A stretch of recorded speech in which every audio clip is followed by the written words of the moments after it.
नमस्कार, between the lines with Niranjan में आपका स्वागत है। आज राहुल गांधी और चुनाव आयोग के बीच में बहस गरमा गई है और दोनों के बीच में जो दावे प्रतिदावे हैं वो एक नया मोड़ ले लिया है।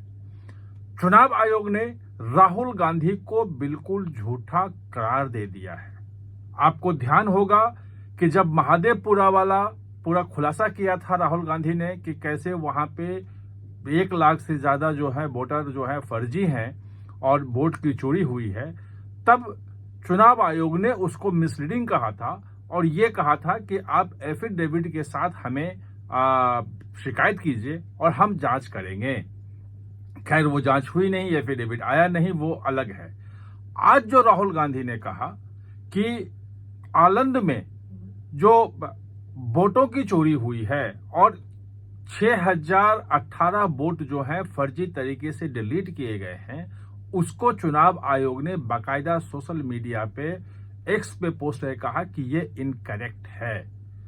वो तो इनकरेक्ट उस वक्त बताया था और जो पिछले वीडियो मैंने आपको कहा था कि डिटेल्स इलेक्शन कमीशन को देना चाहिए कि आखिर ये क्या क्या दे दिया गया है, एफआईआर कब हुई है, कैसे हुई है, और ये तमाम जानकारी जब तक नहीं देगी तो सिर्फ इसको इनकरेक्ट कहने से नहीं होगा। सिर्फ कांग्रेस का उम्मीदवार वहां जीत गया इसका मतलब ये नहीं कि सब कुछ ठीक ठाक है।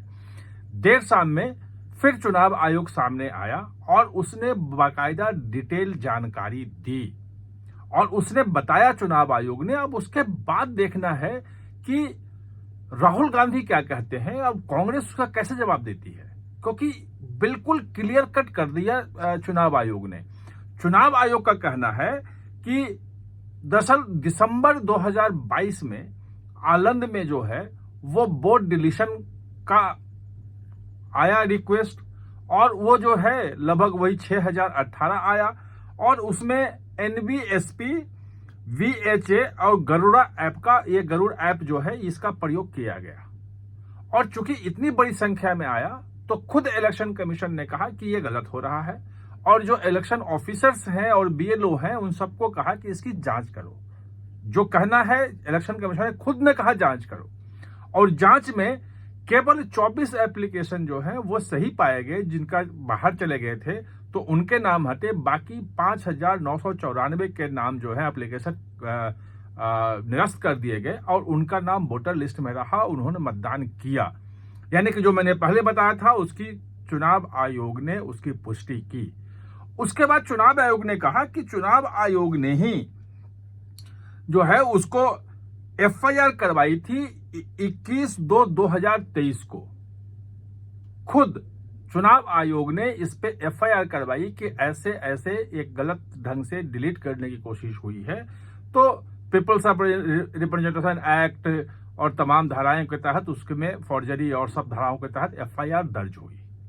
उसके बाद चुनाव आयोग का कहना यह है कि उसने सीओ कर्नाटक जो है, जो चीफ इलेक्शन ऑफिसर कर्नाटक का है, उसने खुद वहां के एसपी को मिलके और सुप्रीम पुलिस कलबुर्गी का जो एसपी है उससे मिलके और उसको सारे डिटेल दिए।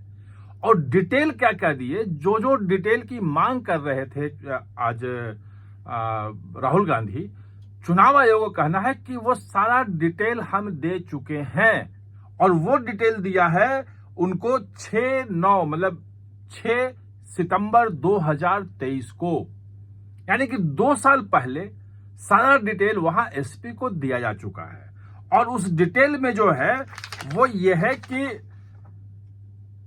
जिसने वो फाइल किया था, ऑब्जेक्ट किया था कि इनका नाम काटा जाए, उसका डिटेल था, उसका रेफरेंस नंबर था, किस नंबर से किया है, उसका नाम क्या है, उसका ईपिक नंबर क्या है, मोबाइल नंबर क्या है और जिस मोबाइल से उसने लॉगिन किया है वो क्या है, और जो सॉफ्टवेयर एप्लीकेशन मीडियम, जिस सॉफ्टवेयर किया था उसका मीडियम जो है वो भी दे दिया गया है, आईपी एड्रेसेस दिए गए हैं, एप्लीकेंट का प्लेस दिया गया है और form submission date, time, user creation date, ये सब कुछ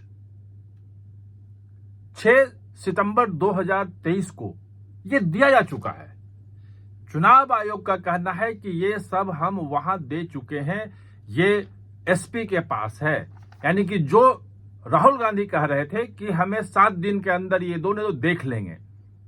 अब सवाल यह है कि राहुल गांधी जो दावा कर रहे थे कि सीआईडी ने 18 लेटर लिखा है, वो लेटर कहां है? बात चल रही है कि शायद 4 लेटर की बात हो रही है कि 4 लेटर कांग्रेस वाले दिखा रहे हैं, लेकिन 18 लेटर और सितंबर में लास्ट लेटर है। तो वो लेटर आना चाहिए कि वो क्या जानकारी मांग रहे थे। जब जानकारी वहां एसपी के पास है, पुलिस के पास है, तो क्या बात हो गई कि मतलब फिर तो कोई जानकारी और दूसरी चाहिए। क्या जानकारी मांगी जा रही थी, ये तो सामने कांग्रेस को आके बताना चाहिए। दूसरी बात यह है कि अगर कोई भी हो, चुनाव आयोग हो या कोई भी हो, जो एफआईआर होती है उसकी कॉपी कोर्ट में जाती है। जब सब जानते हैं सीआरपीसी के प्रोविजन की क्रिमिनल जस्टिस सिस्टम कैसे काम करता है, और अगर कोई जानकारी कोई भी संस्था नहीं दे रही है तो कोर्ट से नोटिस इशू करवाया सकता है कि ये जानकारी हमें चाहिए इस केस में। वो कहां है? ये पूरा का पूरा मामला जो लग रहा है कि एक बार फिर से चुनाव आयोग ने इस बार तो कांग्रेस के मतलब राहुल गांधी को, जो नेता प्रतिपक्ष हैं, उनको सीधे सीधे बेनकाब कर दिया है। अब देखना यह है कि कांग्रेस इसका कैसे जवाब देती है, या सिर्फ वोट चोरी हो गई और हमने ये किया वो करती है। लेटेस्ट ट्वीट में देख रहा था तो उन्होंने कहा कि दरअसल हमारे कैंडिडेट ने जब इसको एक्सपोज किया उसके बाद इलेक्शन कमीशन ने एफआईआर करवाई। तो भाई वो तो फरवरी 2023 में एफआईआर हो गई थी। तो अब जो मांग रहा है डिटेल सीआईडी, वो तो जो आईओ है वो मांगेगा डिटेल। सीआईडी किस बात की डिटेल मांग रही है, और इलेक्शन कमीशन जो कह रहा है कि हमसे कोई डिटेल नहीं मांगा गया है, वो क्या है? ये चीजें सामने आनी चाहिए और कांग्रेस को सामने आके बताना चाहिए, या कर्नाटक सरकार सामने आए कि सीआईडी ने ये जानकारी मांगी थी। क्या वो जानकारी इसी केस के सिलसिले में था, या कुछ और जानकारी मांगी गई थी जिसको इसे जोड़ा जा रहा है? ये सब चीजें साफ होनी जरूरी है। आप हमारे साथ चर्चा में जुड़े, इसके लिए बहुत बहुत धन्यवाद।